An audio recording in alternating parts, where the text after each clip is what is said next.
things are made from one, and in the end, all things return to one. In other words, one is all. Indeed, and all is one as well. All is ultimately of the one.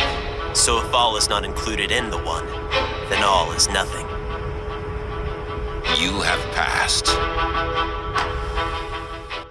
Peace. Now is a vibrate.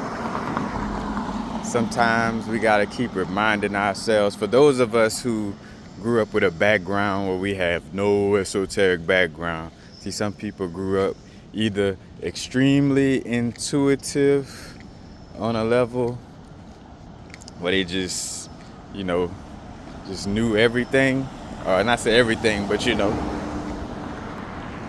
or they had an esoteric background. But some of us, we got into the new age spiritual movement, like we was looking for the spiritual knowledge and facts through different things that now we realize ain't really accurate or the best.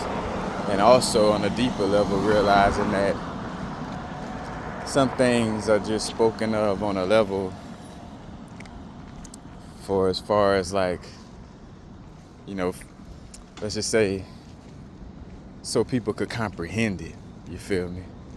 And what I'm getting at is, like when we say the universe is testing us, like I want to clear that up right now, And what I'm getting at is, like some spiritual practices or sayings or the, way people talk about spirituality was just them trying to conceptualize it for their minds. Where I come to realize, you're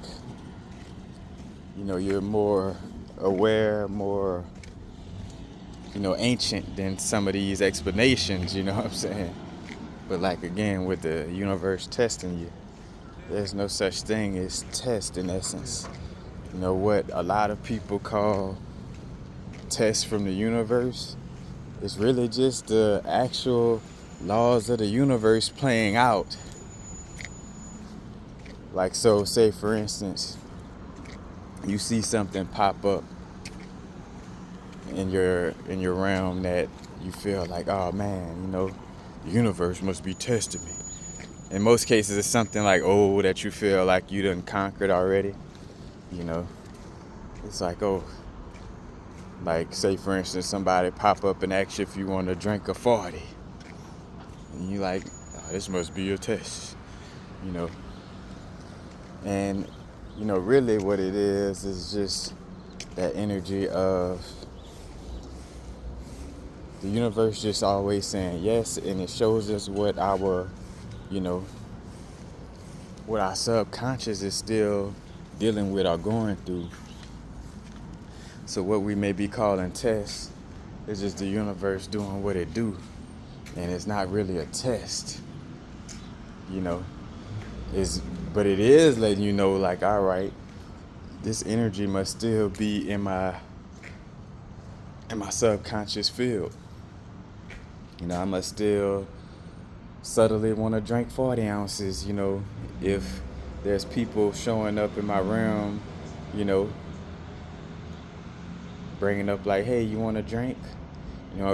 Again, it's like showing you that, all right, you may still have some subtle doubts in certain moments. Are you still getting triggered in a certain way to, have these things pop back up? But it's not necessarily a test. But again, for being able to conceptualize, or for a human mind to understand that it's called a test, God is testing us. No, it's just the laws of the universe, you feel me? And not God testing you in that manner.